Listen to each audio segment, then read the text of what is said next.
Shadow, shadow এমন একটা বিষয় যেটা আমাদের ফটো, ভিডিওকে রিয়েলিস্টিক, বিউটিফুল, অসাম আর সিনেম্যাটিক করে।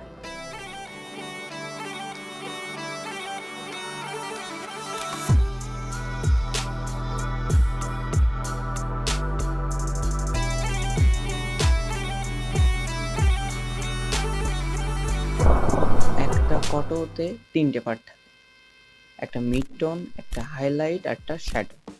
In this photo, this part is called mid-tone and this part is obviously shadow. লাইটের সোর্স যত বড় হবে তোমার সাবজেক্টের শ্যাডো তত বেশি সফট হবে, আর লাইটের সোর্স যত ছোট হবে তোমার সাবজেক্টের শ্যাডো তত বেশি শার্প হবে। ভর দুপুরে যখন তুমি হাঁটো তখন হাঁটার সময় দেখবে ঠিক তোমার সাইজের একটা অনেক বেশি শার্প শ্যাডো তোমার সাথে হাঁটছে, কিন্তু যখন তুমি বিকালে হাঁটো তখন কিন্তু তুমি এমনটা দেখতে পাও না। কেন? বলবো না। বলবি না? দাঁড়া। আরে বলছি, এত সুন্দর একটা জুতো মারার কি দরকার? নে বল। সূর্য দিনের বেলায় আলোর উৎস, বাট আকাশে যে পয়েন্টে সূর্য আসে, অর্থাৎ আকাশে যে পয়েন্টে সূর্য থাকে শুধু সেই পয়েন্ট থেকেই আলো আসে না। সূর্যের আলোকে ব্যবহার করে আকাশের ওভারঅল সব সাদা এরিয়া থেকে অনেক বেশি সফট লাইট আসে, কিন্তু দুপুরে আকাশের যে সাদা এরিয়া থেকে সফট লাইট আসে সেই সফট লাইটের তুলনায় আকাশের যে স্থানে সূর্য থাকে, অর্থাৎ আকাশের যে পয়েন্টে সূর্য থাকে সেই পয়েন্টের ব্রাইটনেস কয়েক গুণ বেশি হয়। এ কারণে ওই সময়ের বিবেচনায় আলোর উৎস বেশ খানিকটা ছোট হয়ে আসে। এ কারণে আমরা দুপুর বেলায় শ্যাডো অনেক বেশি শার্প দেখতে পাই, কিন্তু বিকাল বেলায় আকাশের যে বিশাল এরিয়া থেকে সফট লাইট আসে ওই সফট লাইটের জন্য তখন আলোর যে উৎস সেটা অনেক বেশি বড় দেখায়।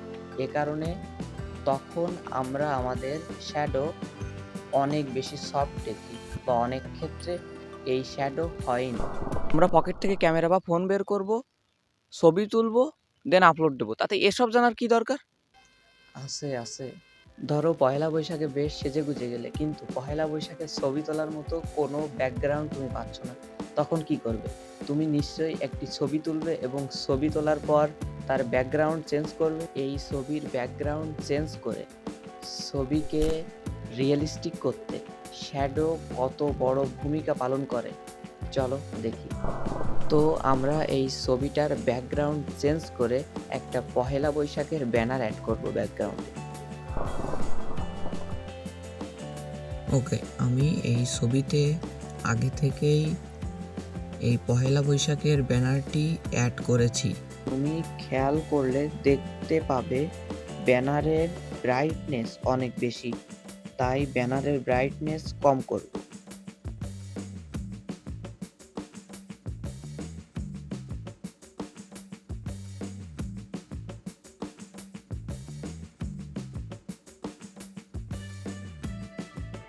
এবার ব্যানারের উপর শ্যাডো অ্যাড করব।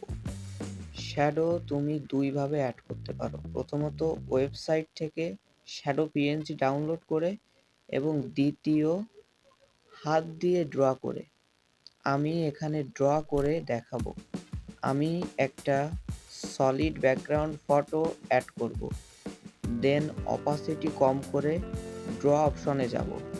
এবার পুরো ব্ল্যাক ওভারলেটা ইরেজ করে ফেলবো। আইকনের হার্ডনেস কম রাখবো, সাইজটা সামান্য বাড়াবো, দেন ড্র করব। যেহেতু সাবজেক্টের হাতের পজিশনটা ব্যানারের দিকে বেশি সরে গেছে, তাই ব্যানারের ওই এরিয়ার শ্যাডো বেশি পড়বে।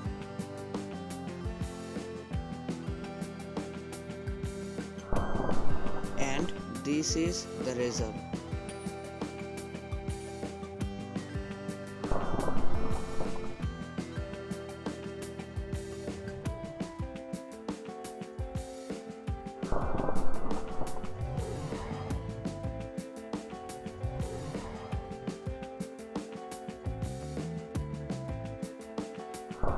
আচ্ছা, শ্যাডো মানে ছায়া। আমার চেয়ারের ভাঙা একটা পায়া। A few moments later. এইবার দেখেন একটা অস্থির পোস্টার ডিজাইন, যেটাতে আমি শ্যাডো ইউজ করেছি অনেক সুন্দর উপায়। স্ক্রিনে যে ছবিটা দেখতে পাচ্ছেন, এই ছবিটারই আমরা ব্যাকগ্রাউন্ড চেঞ্জ করব, দেন শ্যাডো অ্যাড করব এবং অস্থির লেভেলের একটা পোস্টার ডিজাইন করে আপনাদের সামনে আমি দেখাবো। তো সর্বপ্রথম আমরা যে কাজটি করব, এই ছবিটার ব্যাকগ্রাউন্ড রিমুভ করব এবং শুধু সাবজেক্ট না, সাবজেক্টের সাথে যে সাইকেলটিও দেখতে পাচ্ছেন, এই মোটামুটি ওভারঅল আমার সাবজেক্ট সাইকেল একসাথে রিমুভ করব। আমি এই রিমুভ করার জন্য একটি ওয়েবসাইট ইউজ করব, ব্যাকগ্রাউন্ড রিমুভ নামে সার্চ দিব এবং এখানে যে প্রথম ওয়েবসাইট আছে, এই প্রথম ওয়েবসাইটে একটা সমস্যা আছে। এখানে আপনারা যদি ছবি ইম্পোর্ট দিয়ে ব্যাকগ্রাউন্ড রিমুভ করেন, তাহলে ব্যাকগ্রাউন্ড রিমুভ করার পর তার কোয়ালিটি বেশ খানিকটা নষ্ট হয়ে যায়। এ কারণে আমি এই ওয়েবসাইটটা আপনাদের ইউজ করার জন্য রিকমেন্ড করব না। একটু স্ক্রল করে দেখতে পারবেন, অ্যাডোবি নামে একটি ওয়েবসাইট আছে, ফ্রি ইমেজ ব্যাকগ্রাউন্ড রিমুভ, এইটা আপনারা ইউজ করবেন। কিন্তু আমার যে জিমেইল দিয়ে লগ ইন দেওয়া, এই জিমেইলে অ্যাডোবির এই ওয়েবসাইটটা অত ভালো করে চলে না। সো এই কারণে আমি remove.bg এই ওয়েবসাইটটাই ইউজ করব। দেন এনহ্যান্স করে নেব, এ কারণে যে আমার হারানো কোয়ালিটি সেটা আমি আবার ফিরে পাবো হয়তো। আপলোড ইমেজ, এখানে আমি আমার সেই ইমেজটি ইম্পোর্ট দেব। ব্রাউজে যে ফাইলে যাব, এই ছবিটাই আমি ইম্পোর্ট দিচ্ছি। একটু ওয়েট করতে হবে।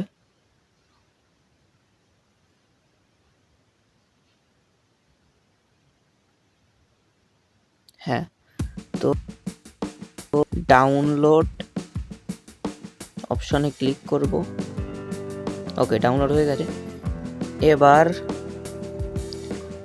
আমার যে ছবিটা আমি পেয়েছি, এই ছবিটার একটা শ্যাডো লাগবে এবং পিকসার্টে যে শ্যাডোগুলো হয়ে থাকে, সে শ্যাডোগুলো অত বেশি বড় হয় না, অথবা ওই শ্যাডোগুলো আমার সাবজেক্টের পাশ দিয়ে অত বেশি যাবে না। এ কারণে আমি আলাদা একটা শ্যাডো বানানোর জন্য ওই একই সাইজের একটা কালো শেপ নিয়ে নেব। তো প্রথমে আমি পিক্সেল ল্যাবে প্রবেশ করছি এবং পিক্সেল ল্যাবে আমি সেই ব্যাকগ্রাউন্ড রিমুভ করা ছবিটা ইম্পোর্ট দেব। ইম্পোর্ট দেওয়া শেষ, রোটেট করে নেব। এবার আমি এর কালারটা পুরোপুরি চেঞ্জ করে দেব, কালারটা ব্ল্যাক রাখবো।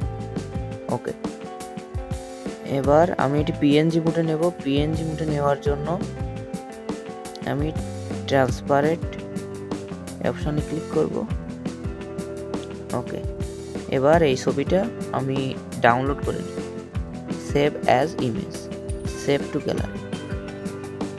ওকে, এবার আমি সরাসরি যাব পিক্সার্ট অ্যাপ্লিকেশনে।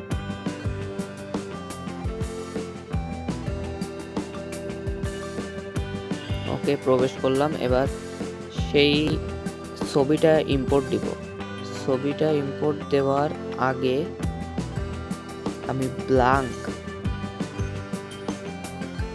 মোডে এন্টার করব। ওকে, এবার আমি ছবিগুলো অ্যাড করব। ছবিগুলো অ্যাড করার সময় আমি একটি সাদা ব্যাকগ্রাউন্ডও নিয়ে নেব। হোয়াইট ব্যাকগ্রাউন্ড, ওকে, দেন এইটা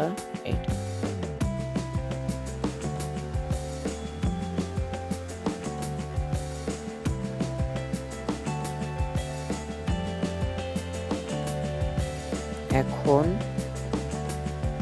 আপনারা দেখতে পাচ্ছেন যে আমার সাইকেলের যে চাকা, এই চাকাটা সম্পূর্ণ কিন্তু ছবিতে উঠি নাই। এজন্য এই চাকাটা যে কোনাকুনিভাবে আসলে কাটা মনে হচ্ছে, সেই কোনাকুনির মতোই আমি হলো এই হোয়াইট ব্যাকগ্রাউন্ডের সাথে অ্যাডজাস্ট করে দেব। কিছুটা এরকম হবে।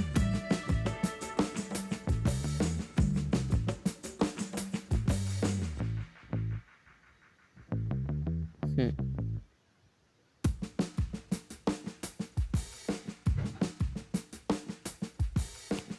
এবার আমি যে কালো পিএনজিটা তৈরি করেছিলাম, এই পিএনজিটা আমার সাবজেক্টের পিছনে যাবে অ্যাজ এ শ্যাডো হিসেবে।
এটা আমার প্রথম ভিডিও। ইচ্ছা হলে লাইক সাবস্ক্রাইব করুন। আলো ছাড়া শ্যাডোর অস্তিত্ব নেই, আর সব জায়গায় আলোর দরকার নেই।